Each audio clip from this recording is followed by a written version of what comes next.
The skyline of Chicago glittered through the floor-to-ceiling windows of Sterling and Associates, a testament to Hunter Anderson's meticulously rebuilt life. But the polished mahogany of his desk felt suddenly cold as he looked at the name on the 10 a.m. interview schedule, Brooklyn Taylor. It had been 3 years since he walked away from the scent of another man on her skin, yet the ghost of their shattered marriage was now sitting in his reception area, desperate for a second chance. Not at love, but at survival. If you find yourself drawn to the sharp edges of broken promises and the complex reality of life after betrayal, stay with me as this story unfolds. The air on the 40th floor of Sterling and Associates always smelled of expensive espresso and sanitized ambition. For Hunter Anderson, it was the scent of survival. He stood by the floor-to-ceiling windows of his corner office, watching the gray churn of Lake Michigan below. He adjusted the cuff of his charcoal Brioni suit, a habit he had developed only after he stopped worrying about the mortgage on a suburban house that no longer belonged to him. Earth to Hunter. Tom Harrison, a senior partner with a penchant for loud ties and unsolicited advice, leaned against the heavy oak doorframe. He tapped a manila folder against his thigh. "You're zoning out, and we have the 10 a.m. candidate waiting in conference room B." Hunter turned his expression a carefully constructed mask of corporate indifference.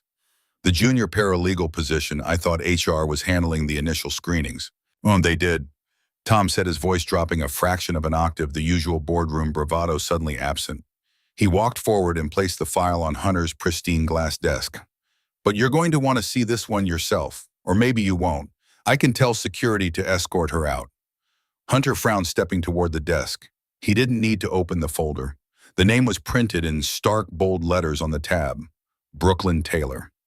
The silence in the room thickened, pressing against Hunter's chest until it became difficult to breathe.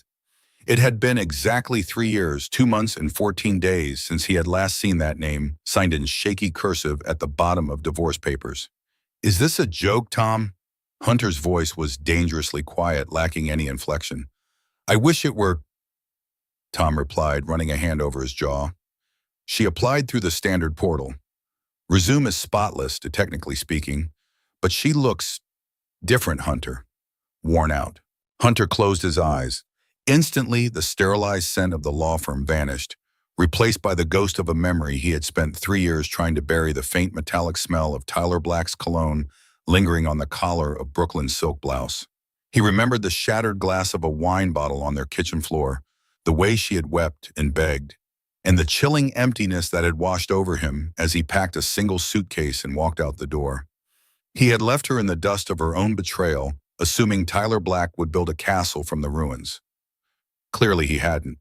Hunter opened his eyes, staring at the folder as if it were a live explosive.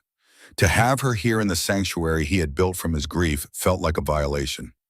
Yet beneath the surging tide of old anger, a dark, shameful pulse of curiosity throbbed.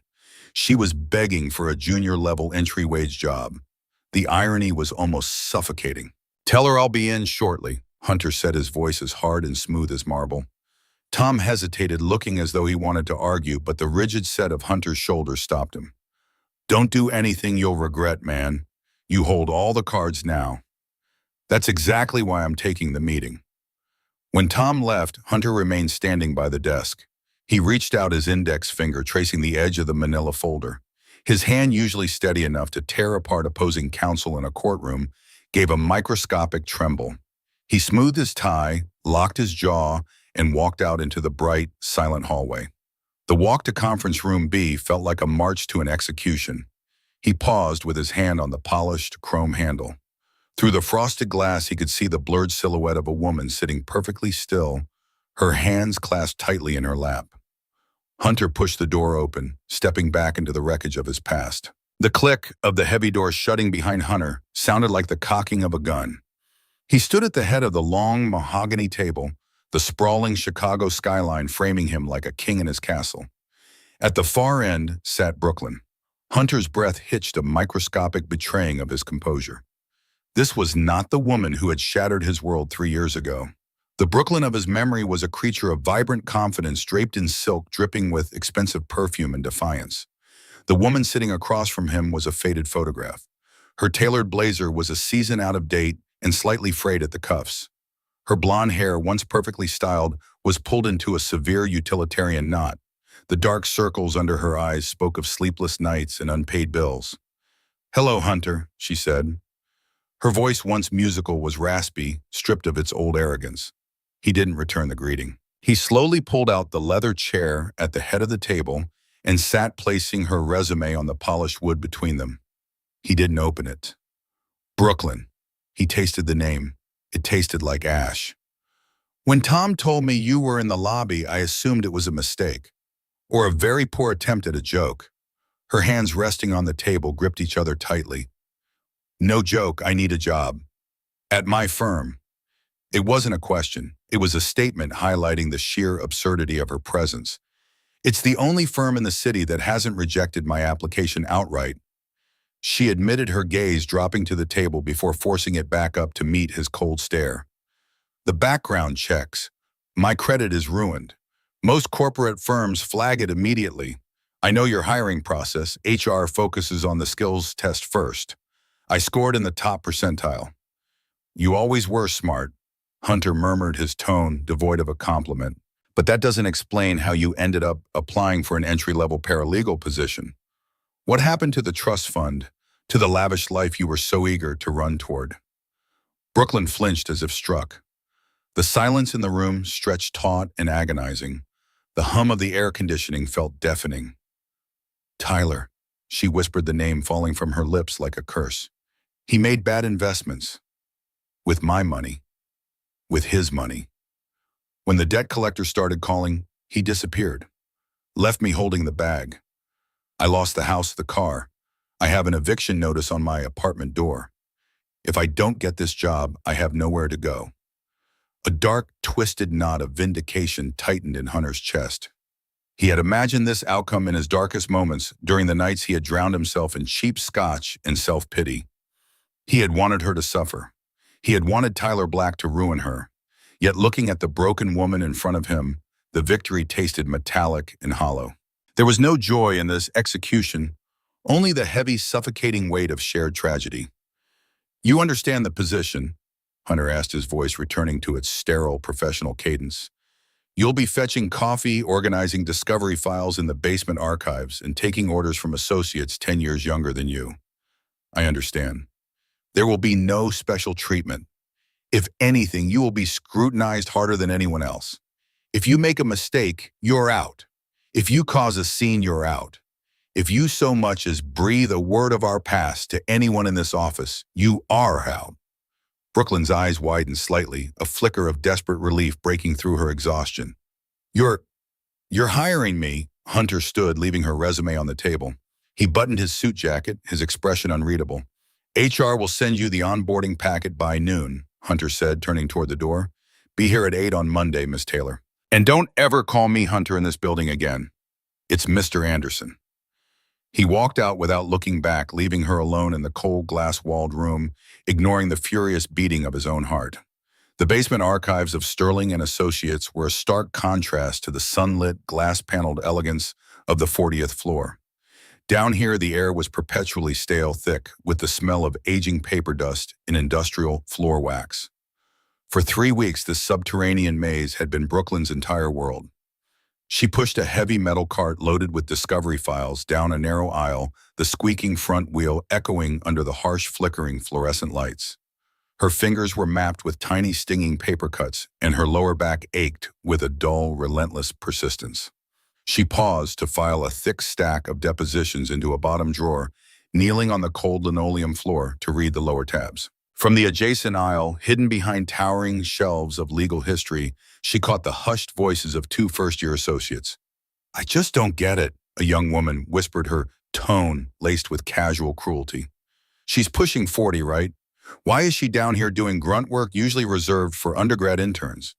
"I heard she had a massive fall from grace," a male voice replied, accompanied by the rustle of a file being pulled from a shelf.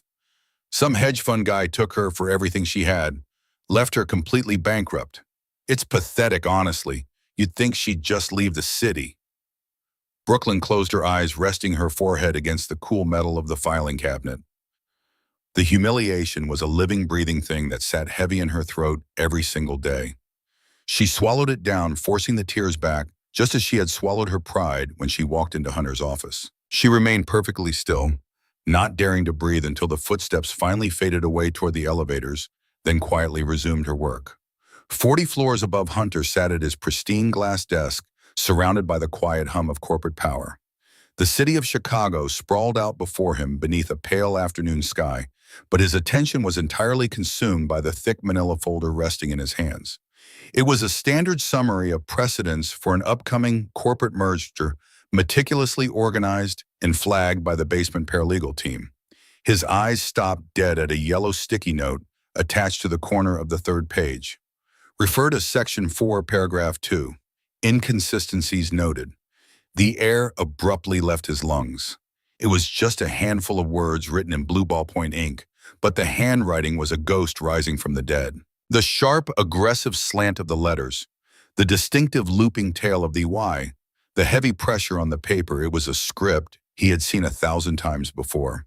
He had seen it on grocery lists magnetized to their stainless steel refrigerator.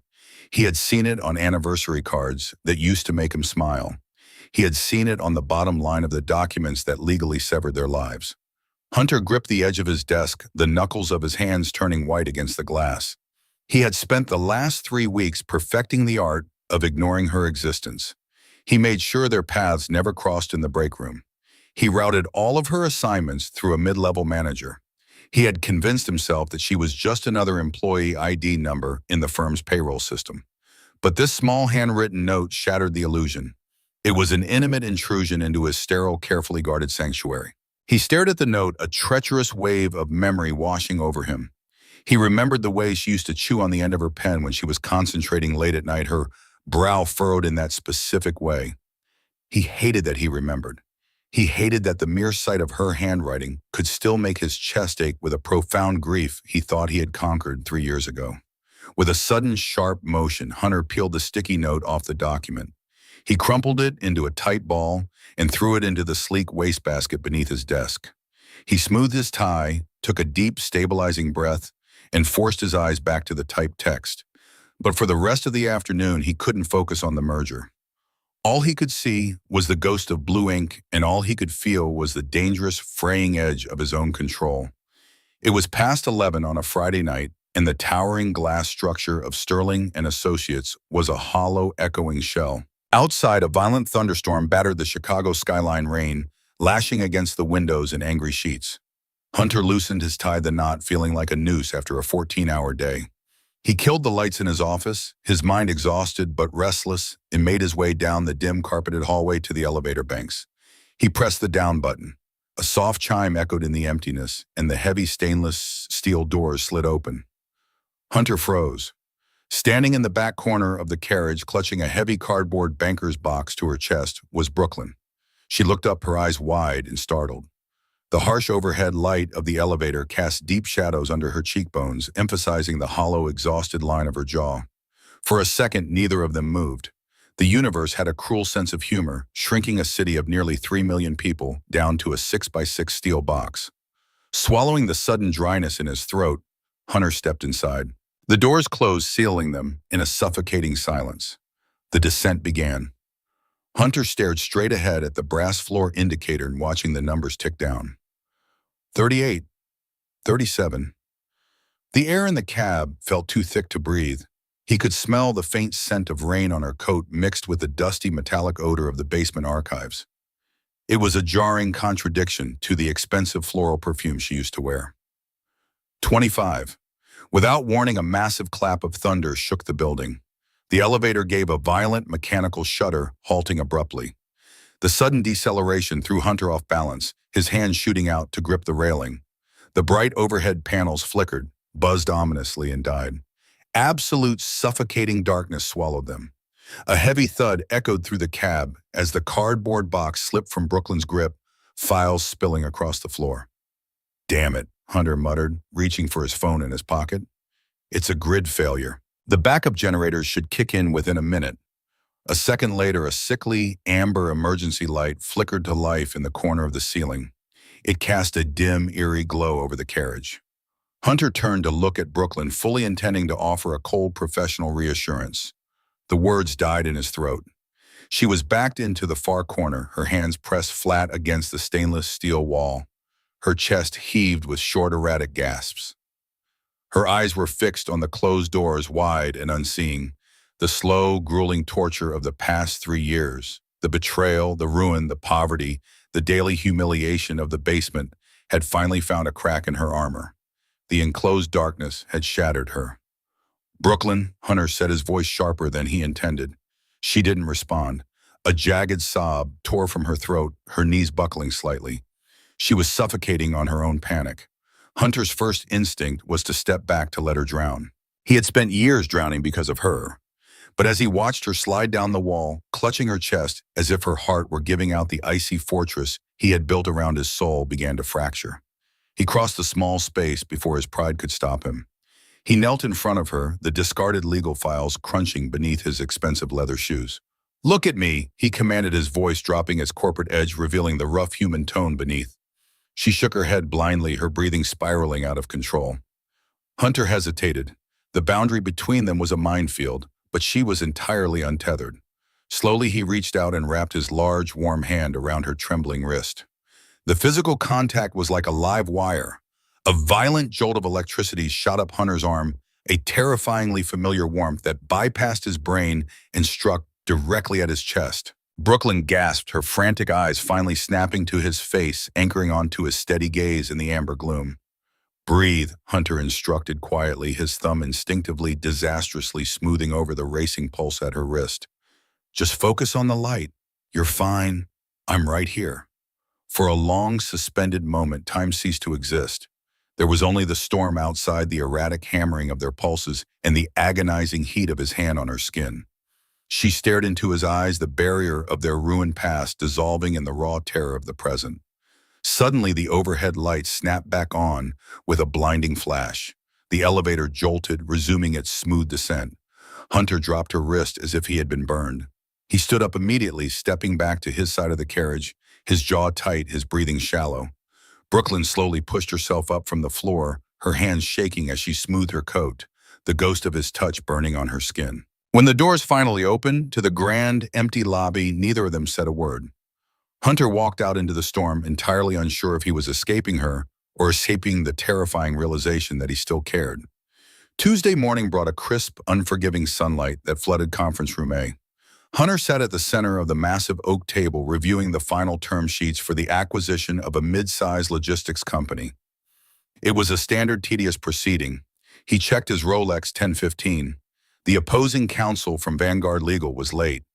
The heavy glass doors swung open, and the low murmur of the room instantly died. "Apologies for the delay, gentlemen," a smooth baritone voice announced. Traffic on the Kennedy was brutal. Hunter's blood turned to ice. He didn't need to look up. He knew that voice. It was the voice that had haunted his nightmares, the voice that had murmured empty promises into his wife's ear. Hunter slowly raised his head. Standing at the threshold, impeccably dressed in a bespoke navy suit, was Tyler Black. He looked exactly the same as he had 3 years ago, tanned, relentlessly confident, and entirely untouched by the destruction he had left in his wake. The faint metallic scent of his cologne drifted across the polished table, hitting Hunter like a physical blow. "I'm Tyler Black, lead counsel for Vanguard," Tyler said, extending a hand as he approached the table. His eyes locked onto Hunter, and for a fraction of a second the arrogant smile faltered.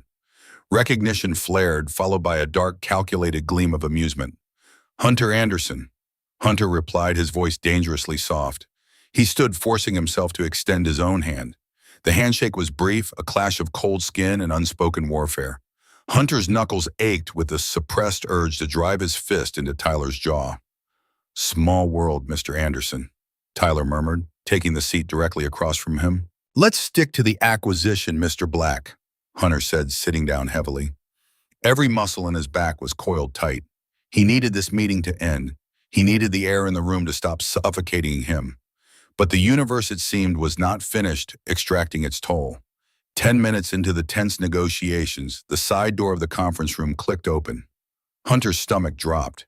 He had requested the revised addendums from the basement archives 20 minutes ago. Brooklyn stepped into the room.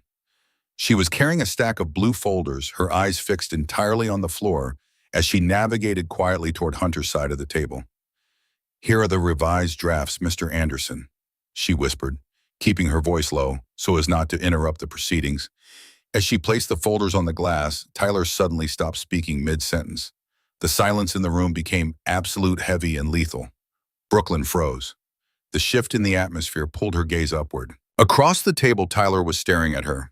His eyes swept over her faded blazer, her tightly pulled hair, and the subservient posture she now held. The man who had promised her the world, who had drained her bank accounts and left her facing eviction, was looking at her as if she were a tragic, pathetic stranger. A sickening micro-expression of pity and worse revulsion crossed Tyler's perfect features. Hunter watched the color drain entirely from Brooklyn's face. The folders in her hands trembled violently. She looked as though she had been struck by a silent bullet. The humiliation radiating from her was so palpable it made Hunter's chest ache with a sudden ferocious intensity. It wasn't supposed to feel like this. He had wanted her punished. But seeing Tyler Black look down on her, seeing the architect of her ruin sitting comfortably in a custom suit while she trembled in cheap clothes, ignited a primal territorial rage inside Hunter that eclipsed his own betrayal. "That will be all, Ms. Taylor." Hunter snapped, his voice cracking like a whip, louder than necessary. It was a harsh dismissal, but it was the only way to break the paralyzing spell. "Leave." Brooklyn flinched, snapping out of her trance. She didn't look at Tyler again. She turned on her heel and practically fled the room, the door clicking shut behind her. Tyler let out a low, breathy chuckle, leaning back in his leather chair. "Well, as I said, a very small world." Hunter picked up his silver pen, gripping it so tightly the metal dug painfully into his flesh. He looked directly into Tyler Black's eyes, the mask of corporate indifference finally slipping to reveal the ruthless predator beneath. Page 4, paragraph 2. "Mr. Black," Hunter said, his voice dropping to a lethal whisper, "let's see how much you are willing to lose today." The crystal chandeliers of the Drake Hotel cast a golden, fractured light over Sterling and Associates' annual winter gala. The ballroom was a sea of bespoke tuxedos, silk evening gowns, and the sharp overlapping chatter of Chicago's legal elite. Hunter stood near the grand archway of the foyer, a glass of Macallan in his hand, projecting the image of a man who owned the room. Inside, he felt entirely hollow. His gaze, against his own volition, kept drifting toward the alcove near the entrance. Brooklyn was working the coat check. She wore a shapeless standard-issue black dress, her hair pinned back tightly in a severe bun.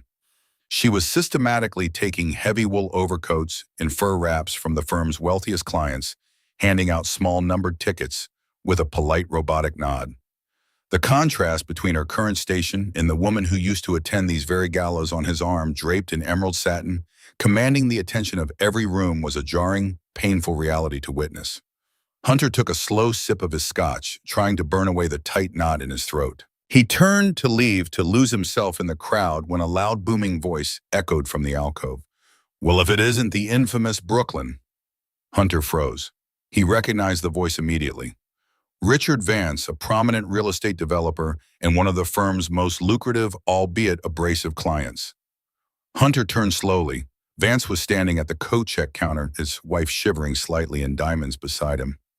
Vance leaned forward, a cruel, mocking grin splitting his flushed face as Brooklyn reached for his heavy cashmere coat. "I heard the rumors, but I didn't believe them," Vance drawled loudly, drawing the eyes of several nearby associates. "From the Gold Coast to fetching coats in a basement. Tell me, did that hedge fund playboy leave you with anything at all? Or did he take the dignity too?" Brooklyn's hands trembled as she clutched the coat. She didn't look up. Her knuckles were stark white, her face entirely drained of color. "Your ticket, sir," she whispered, sliding a small plastic tag across the mahogany counter. "You know my wife is looking for a new maid." Vance continued, oblivious to the thick silence spreading around them. "If the law firm gig doesn't pan out." The primal rage that had ignited in Hunter's chest during the meeting with Tyler Black flared to life, hotter and more dangerous than before. The strict, ironclad rule he had set for himself to remain indifferent, to let her face the consequences of her choices, shattered in a single heartbeat. Hunter placed his scotch on a passing waiter's tray and closed the distance in 3 long strides. "Richard," Hunter said. His voice was incredibly calm, yet it cut through the foyer like a serrated blade. Vance turned his smug expression faltering slightly as he met Hunter's dark, unyielding stare. Hunter, just catching up with your coat girl. Miss Taylor is not a coat girl, Hunter corrected smoothly, stepping so close to Vance that the older man was forced to lean back. She is a junior paralegal currently analyzing the Vanguard merger addendums. In fact, her recent precedent research saved your commercial real estate portfolio a significant tax liability last Tuesday. I suggest you remember that before you offer her domestic work. The silence that followed was absolute. The surrounding associates stared in muted shock. Vance swallowed hard, his face turning a mottled red under the chandeliers. Of course, Vance mumbled, clearing his throat and snatching the plastic tag from the counter. Just a joke, Anderson. No offense intended. Enjoy the gala, Richard. Hunter's tone left no room for argument. Vance and his wife hurried into the ballroom, leaving a charged, heavy air in their wake. Hunter stood at the counter for a long moment, his back rigid. He could feel the weight of Brooklyn's stare burning into his shoulder blades. Slowly, he turned his head to look at her. Her eyes were bright with unshed tears, her lips parted in stunned disbelief. She looked vulnerable, broken, and dangerously beautiful. Hunter's jaw clenched. He had crossed a line he swore he never would. He had defended her in front of his peers and clients. Without a single word, he turned and walked away into the glittering crowd, terrified by the realization that he still cared enough to bleed for her. The digital clock on Hunter's desk glowed a harsh green, 2:14 a.m. The rest of the 40th floor was a tomb, the silence broken only by the rhythmic drumming of rain against the floor-to-ceiling windows. Hunter rubbed his eyes, the text on his laptop screen blurring into a meaningless gray smudge. The Grayson litigation was slipping through his fingers. Opposing counsel had them cornered on a breach of fiduciary duty, and unless he found a miracle buried in 30 years of corporate tax history by sunrise, his client was going to lose millions. A soft, hesitant knock echoed through the room. Hunter looked up, his brow furrowed in exhaustion. The heavy oak door pushed open slowly, revealing Brooklyn. She was holding a massive dust-covered binder, her posture rigid with a mix of apprehension and adrenaline. I know I'm supposed to route everything through Tom, she said, her voice quiet but steady in the empty room. But he left at midnight, and you filed the motion at 8. You need to see this now. Hunter stared at her. The professional distance he usually maintained felt incredibly heavy at this hour. It's 2 a.m, Ms. Taylor. Unless you found a signed confession in the archives, leave it on my assistant's desk. It's not a confession, she countered, stepping fully into the office and approaching his desk. She didn't wait for permission. She dropped the heavy binder onto the glass surface, the thud resonating in the quiet room. She flipped it open to a page flagged with a bright yellow sticky note. It's an indemnification clause from a defunct subsidiary they absorbed in 1998. Hunter frowned, his irritation momentarily overshadowed by sheer curiosity. He leaned forward, dragging the binder toward him. He began to read the highlighted text. The legal jargon was dense, buried under decades of corporate restructuring, but as his eyes scanned the paragraph, the architecture of the opposing counsel's entire argument began to collapse. It was a loophole, a massive, indisputable, beautifully hidden loophole. Hunter's breath caught. He read the clause a second time, then a third, his legal mind racing ahead to the courtroom, already dismantling the plaintiff's case piece by piece. It was a flawless defense. They failed to properly dissolve the liability shield when they absorbed the assets, Brooklyn murmured, stepping slightly closer to the desk, her finger tracing the air above the page as she followed his reading. Which means the fiduciary duty doesn't extend to the parent company under these specific tax conditions. The precedent was set in the Delaware courts in 2001. The Miller versus Apex ruling. Hunter finished, his voice a low, reverent whisper. Exactly. Hunter slowly looked up from the binder. He met Brooklyn's eyes. For a single suspended heartbeat, the bitter ruins of the past 3 years ceased to exist. They weren't a betrayed husband and a ruined ex-wife. They weren't a senior partner and a humiliated junior paralegal. They were the formidable, razor-sharp team they had been in law school, 2 minds operating on the exact same frequency, finishing each other's thoughts, conquering a complex puzzle that no one else could solve. A sudden, unguarded spark of triumph flashed between them. The ghost of a smile tugged at the corner of Brooklyn's mouth, and Hunter felt an answering warmth flare in his own chest, an instinctive, devastating rush of pure connection. Then reality slammed back into him with the force of a physical blow. The warmth in Hunter's chest turned to ice. He realized what he was doing. He was looking at her with admiration. He was letting her in. The terrifying vulnerability of that shared look made his blood run cold.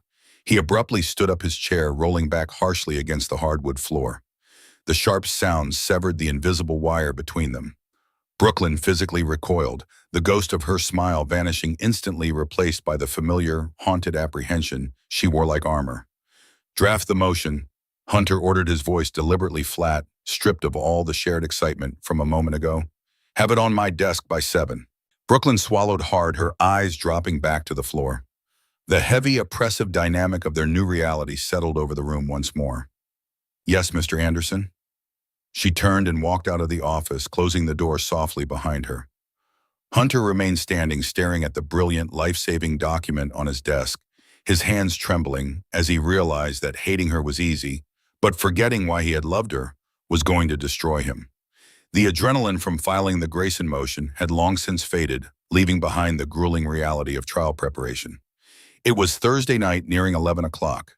The storm had passed, leaving the Chicago skyline glittering sharply against the black velvet of the sky. Inside Hunter's office, the only sound was the low, steady hum of the building's ventilation system and the rustle of paper. Brooklyn was kneeling by the low-glass coffee table, methodically categorizing a stack of evidentiary exhibits. Hunter sat at his desk, his suit jacket discarded over the back of his chair, reviewing witness lists. The air between them was heavy, fundamentally altered by the brief, undeniable spark of connection they had shared a few nights prior. They had retreated to their respective corners, the stern partner and the quiet paralegal, but the silence was no longer empty. It was waiting. Brooklyn slid the final exhibit into a red folder. She didn't stand up. She remained kneeling on the floor, her hands resting on the edge of the glass table. "I never apologized," she said. The words were spoken so quietly that for a second, Hunter thought he had imagined them over the drone of the HVAC. He stopped reading, his silver pen hovering above the legal pad. He didn't look up. "Don't," Hunter warned, his voice a low, gravelly scrape. "We are working, Ms. Taylor." "I sent you a coward's email through my lawyer," Brooklyn continued, her voice trembling, but gaining volume, slicing through the sterile corporate air. "I signed in papers, but I never stood in front of you and apologized for what I did." Hunter slowly lowered his pen. He lifted his gaze. She was looking directly at him, her defenses completely stripped away. The dark circles under her eyes, the worn fabric of her blouse, the sheer exhaustion radiating from her, it all framed a devastating sincerity he hadn't seen in years. "An apology," Hunter repeated the word, tasting like bile. 3 years later, after the house was sold, after the accounts were drained, after Tyler Black left you with nothing, you expect an apology to matter now? "No," she whispered, a solitary tear escaping and tracking down her pale cheek. "I don't expect it to matter. I don't expect forgiveness, but you need to hear it. I didn't just break our vows, Hunter. I broke a good man. I dismantled the life we built because I was selfish and terrified of settling into something real. I let a lie convince me I deserved more. Tyler wasn't an escape. He was a mirror of my own vanity." Hunter gripped the edge of his desk. The anger that had fueled him, the sharp, fiery rage that had propelled him to the top of Sterling and Associates, surged violently in his chest, and then inexplicably it vanished. It simply fell away, leaving a gaping, terrifying void. He looked at the woman kneeling in front of him. He had spent 1,000 nights imagining this moment. He had fantasized about her weeping, broken, begging for his forgiveness while he stood cold and triumphant. He had wanted her to bleed the way he had bled on the kitchen floor the night he packed his bags. Now she was bleeding. She was ruined, humiliated, and living a nightmare of her own making. And it brought him absolutely no peace. There was no victory in watching her suffer. The realization hit him with a sickening weight. Punishing her hadn't healed him. It had only chained him to the rotting corpse of their marriage. The cold apathy he wore like armor was just a different kind of prison. Hunter closed his eyes, leaning back in his chair as a profound, agonizing exhaustion washed over him. The silence returned thicker and more suffocating than before. "Go home, Brooklyn," he said quietly, his voice entirely drained of malice, leaving only a hollow resonance. "Just go home." She stood up slowly, wiping her cheek with the back of her trembling hand. She didn't say another word. She walked out of the office, the heavy door clicking shut, leaving Hunter alone in the skyline surrounded by everything he had built and completely, utterly empty. The verdict was delivered at 4:30 on a Friday afternoon, complete dismissal of the plaintiff's claims. By 6 o'clock, the 40th floor of Sterling and Associates was a cacophony of popping corks, clinking glasses, and the loud, arrogant laughter of senior partners celebrating another multi-million-dollar victory. Hunter bypassed the main conference room entirely. The noise grated on his nerves. He retreated to his office, shutting the heavy oak door and muting the celebration outside. The sky beyond the glass was bruising into a deep twilight purple, casting long, cool shadows across the room. A few minutes later, the door clicked open. Brooklyn stepped inside, holding the legally stamped copy of the judge's dismissal order. She looked just as exhausted as she had the night of her apology, but the oppressive, haunted shadow in her eyes had momentarily lifted, replaced by the faint, quiet glow of triumph. She placed the document on his desk. The clerk just sent the finalized copy over. It's officially closed. Hunter looked at the paper, then up at her. The air between them was distinctly different tonight. The raw, bleeding wound of her confession 2 nights ago had created a strange, fragile vacuum, stripping away the malice and leaving behind a terrifying vulnerability. And today they had won. They had fought a war together and won. Without a word, Hunter stood up. He walked over to the sleek mahogany bar cart resting in the corner of his office. He picked up the heavy crystal decanter of Macallan and poured 2 fingers of amber liquid into 2 heavy tumblers. He turned and walked back to the desk, extending one of the glasses toward her. Brooklyn stared at the crystal tumbler as if it were a loaded weapon. The boundary line between senior partner and junior paralegal was drawn in thick black ink. Sharing a drink in a dimly lit office was crossing it entirely. "Take it," Hunter said, his voice softer than it had been in 3 years. "You found the apex precedent. The win belongs to you as much as it does to me." Slowly, hesitantly, Brooklyn reached out. As she took the glass, her fingers brushed against his. It was a microscopic point of contact, just a brief slide of skin against skin, but in the quiet, shadowed room, it felt like a seismic event. Hunter didn't let go of the glass immediately. He held his grip, trapping her hand against the cool crystal. Brooklyn gasped softly, her eyes flying up to meet his. Her pupils were dilated, her breath suddenly shallow. Hunter stared down at her, the scent of the scotch mingling with the faint, soapy smell of her skin. The exhaustion, the grief, the relentless discipline of the past 3 years vanished, overridden by a sudden violent surge of muscle memory. He remembered exactly how she felt. He remembered the exact contour of her waist, the taste of her mouth, the sound she made when the world was just the 2 of them in the dark. He let go of the glass, but he didn't pull his hand away. Instead, his fingers hovered in the space between them, before slowly, inevitably brushing against the frayed cuff of her blazer, trailing up to rest on the inside of her wrist. Her pulse was racing wildly under his thumb. She didn't pull away. She leaned into the touch, a microscopic surrender that sent a shockwave of heat straight to Hunter's chest. The rigid, cold architecture of his survival was melting, replaced by a dangerous, suffocating gravity pulling him back toward the one person who could destroy him all over again. "Hunter," she whispered, her voice fracturing. It was the first time she had used his first name since the day of her interview. The syllable hung in the air, desperate and heavy with unresolved intimacy. Hunter took a half step forward, completely closing the distance between them, the edge of the glass desk pressing into his thighs. He was staring at her mouth, his rational mind screaming at him to stop, while every instinct he possessed demanded he lean down and drag her into the ruin. Before either of them could move, the sharp, shrill ring of the office phone sliced through the silence like a siren, shattering the spell. They jerked apart instantly. Brooklyn stumbled back, alcohol sloshing dangerously close to the rim of her glass, her chest heaving as she stared at the floor. Hunter gripped the edge of his desk, his breathing ragged, feeling as though he had just stepped back from the ledge of a skyscraper. The shift in the atmosphere on the 40th floor was subtle at first.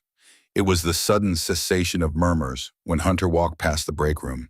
It was the lingering speculative glances from junior associates over the tops of their monitors. By Tuesday morning, the air was thick with a toxic, unspoken electricity. At 10 a.m., the phone on Hunter's desk rang. It was the receptionist for Charles Sterling, the firm's founding partner. Hunter was summoned to the top floor immediately. The managing partner's office was a cavernous space of dark oak and aged leather, reeking of old money and cigar smoke. Charles Sterling sat behind a massive desk, an open file resting on the blotter. Tom Harrison stood by the window, his expression tight and uncomfortable. "Have a seat, Hunter," Charles said. It was not a request. Hunter sat buttoning his suit jacket, his instincts instantly flaring into a defensive posture. "What's the issue, Charles?" "The Grayson paperwork was finalized yesterday." "This isn't about Grayson," Charles replied, his voice a low, gravelly rumble. He slid the open file across the desk. Hunter looked down. It was a printed email thread forwarded multiple times. Attached were scanned copies of public court records, specifically his and Brooklyn's finalized divorce decree from 3 years ago. There was also a subtle, venomous note attached from an anonymous sender, strongly implying that senior partner Hunter Anderson was harboring a disgraced ex-wife in the basement archives, providing her with confidential litigation files, and engaging in highly inappropriate favoritism. Hunter's blood ran cold. The email had originated from an encrypted server, but the timing and the malice bore an unmistakable signature.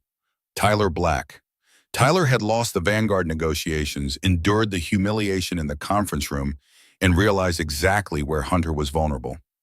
"The rumor mill is working overtime, Hunter." Charles continued, folding his hands. "The board is fielding questions about ethics, violations, nepotism, and retaliation. It is a terrible look for Sterling and Associates. We are a corporate law firm, not a daytime soap opera." Then she is a qualified junior paralegal who passed the standard HR screening. Hunter said, his voice deadly calm, though a pulse hammered violently at his jaw. "She found the precedent that won the Grayson case. There is no ethics violation." "Optics, Hunter, optics," Tom interjected quietly from the window. "People are saying you hired her just to humiliate her.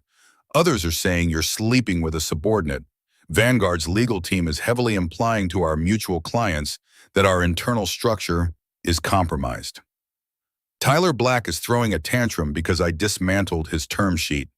Hunter shot back, his eyes narrowing. "Are we going to let opposing counsel dictate our HR policies?" "We are going to protect the firm's reputation," Charles stated firmly, leaning forward. The patriarchal warmth he usually showed Hunter was entirely gone, replaced by the ruthless pragmatism that had built his empire. "You have fought hard for your equity here. You are next in line for managing partner. Do not throw your career away over a woman who already took you to the cleaners once." The silence in the room was absolute. Charles tapped a heavy gold pen against the desk. "She is a liability, a distraction we cannot afford." Charles delivered the final blow. "Sever ties, Hunter. I want her termination papers on my desk by 5 o'clock today. If she is still in the building tomorrow morning, the board will formally review your partnership." Hunter stared at the divorce decree on the desk. This was his out. This was the universe handing him the final victory he had craved for 3 years. He could sign the paper, let security escort Brooklyn out of the building, and keep his kingdom. He could let Tyler Black win this petty, vindictive game as long as his own throne remained secure. But the thought of Brooklyn, exhausted, broken, packing her small cardboard box and walking out into the cold streets of Chicago to face eviction made his stomach twist with a violent physical sickness. Hunter stood up slowly. He didn't look at Tom. He didn't look at Charles. He turned and walked out of the office, the weight of the impending choice crushing the air from his lungs. Hunter returned to his office, the heavy door clicking shut like a vault. The termination paperwork lay waiting on his glass desk, a single damning sheet of paper that demanded his signature. The digital clock read 3:45 p.m. The silence of the 40th floor pressed against the glass, heavy and suffocating. He picked up his silver pen. He uncapped it. He stared at the dotted line. 3 years ago, he would have signed this without a second thought. He had built this life out of the wreckage she left behind. The partnership, the corner office, the respect, it was his armor. But as he looked at the stark black ink, all he could see was the agonizing vulnerability in Brooklyn's eyes when she had knelt on his floor and apologized. All he could feel was the phantom heat of her pulse racing beneath his thumb. The pen felt like lead. He realized with absolute clarity that if he signed this paper, he wouldn't be saving his career. He would be signing the death warrant of his own humanity. He had survived her betrayal, but he would not survive becoming the monster who destroyed her for the sake of corporate optics. Hunter dropped the pen. He grabbed the termination paper, gripping the edges to tear it in half. He would face Charles. He would threaten to take his lucrative client list to a rival firm if he had to. A soft knock interrupted the violent motion. Tom pushed the door open, his expression grim. "Hunter, Charles is waiting for the paperwork." "Tell Charles he's not getting it," Hunter said, his voice hard, absolute. "I'm not firing her." Tom sighed, rubbing the back of his neck. He stepped aside, revealing the empty hallway behind him. "You don't have to. She's already gone." Hunter's hands went perfectly still. "What?" "She came up here while you were in with Charles," Tom said quietly. "She heard the rumors, Hunter. The whole building is talking thanks to Vanguard." "She packed her box. She handed her security badge to HR 20 minutes ago." Tom walked forward and placed a crisp white envelope on the glass desk right next to the uncreased termination form. "She asked me to give you this." Hunter didn't hear Tom leave. The door clicked shut, leaving him entirely alone. He stared at the envelope. His hands shook as he picked it up, tearing the flap open. Inside was a standard Sterling and Associates resignation form, properly filled out. Clipped to the front was a small, pale yellow sticky note. The handwriting was aggressive, slanted, and painfully familiar in blue ballpoint ink. "3 years ago, I ruined your life because I was selfish. I won't do it again. You earned this kingdom, Hunter. Keep it. I am so sorry." Hunter sank into his leather chair, the note trembling in his grip. The air in the room felt utterly devoid of oxygen. When she walked out 3 years ago, the departure had been chaotic, dripping with the toxic poison of Tyler Black's promises. It had shattered Hunter's pride. But this quiet, dignified surrender, this absolute sacrifice to protect the very man who had treated her with such cold cruelty over the last month, shattered his heart. She hadn't run away. She had stepped in front of the bullet. Hunter looked out at the sprawling Chicago skyline. The vindication he had chased for 3 years was dead. The empire he had built felt like a mausoleum. Letting her walk away the first time had forged him into steel, but letting her walk away today, knowing she had finally become the woman he always believed she could be, was a grief too profound to endure. The rain had returned, a cold, persistent drizzle that turned the neon signs of the north side into blurry smears of light. Hunter stepped out of his car, the soles of his polished dress shoes splashing into a shallow puddle on the cracked asphalt. He looked at the neon sign of the Lakeview Diner, a flickering relic that smelled of burnt coffee and cheap grease. He had spent 4 hours tracking her down. HR hadn't given him her address, but Tom had seen the name of the moving company on a flyer she'd dropped. It led him here to a neighborhood that was a world away from the Gold Coast penthouses they used to call home. Hunter pushed open the heavy glass door. A bell chimed, thin and lonely. Brooklyn was sitting in the last booth in the corner, her back to the window. She was staring at a lukewarm cup of coffee, her hands wrapped around the ceramic mug for warmth.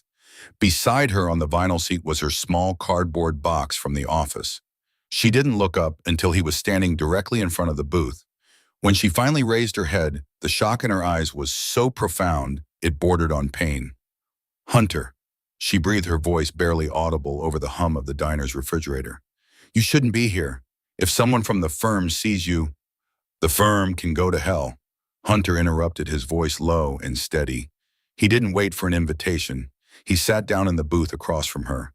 The silence that followed was different from the silence in his office. It was heavy with the weight of everything they had lost and everything they had just discovered. "I'm not here to give you your job back, Brooklyn," Hunter said.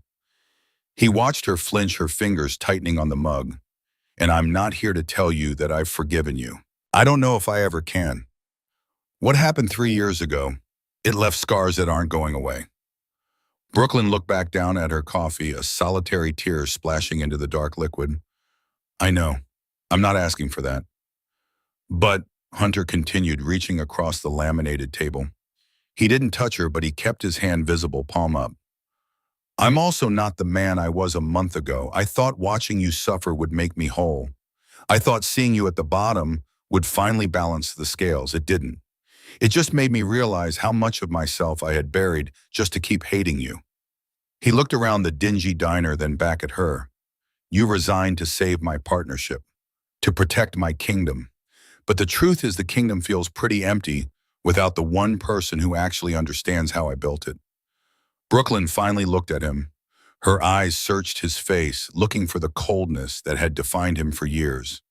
She didn't find it. "So what now?" Hunter took a deep breath, the air smelling of rain and old regrets.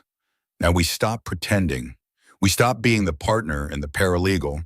We stop being the betrayed and the betrayer. We're just two people who broke each other sitting in a diner at 2 in the morning." He paused, his gaze intensifying. "I can't go back to what we were. I don't want to. That version of us is dead, but I don't want to walk away from this diner and never see you again." Brooklyn's breath hitched. "You want to try again?" "No," Hunter said firmly. "I want to start as strangers. No expectations, no corporate masks, and no Tyler Black. Just coffee sometimes. Maybe a conversation that doesn't involve a legal brief." Brooklyn looked at his hand on the table. Slowly, with a trembling hesitation that spoke of 1,000 fears, she reached out and placed her hand near his. They didn't clasp hands. They didn't embrace. They simply let their fingers hover in the same space, a fragile bridge over a canyon of trauma. "I'd like that," she whispered. Outside, the Chicago rain continued to fall, washing the soot from the streets. Inside the quiet diner, the king and his ruined queen sat in the shadows, leaving the door to the future cracked just enough for a sliver of light to get in.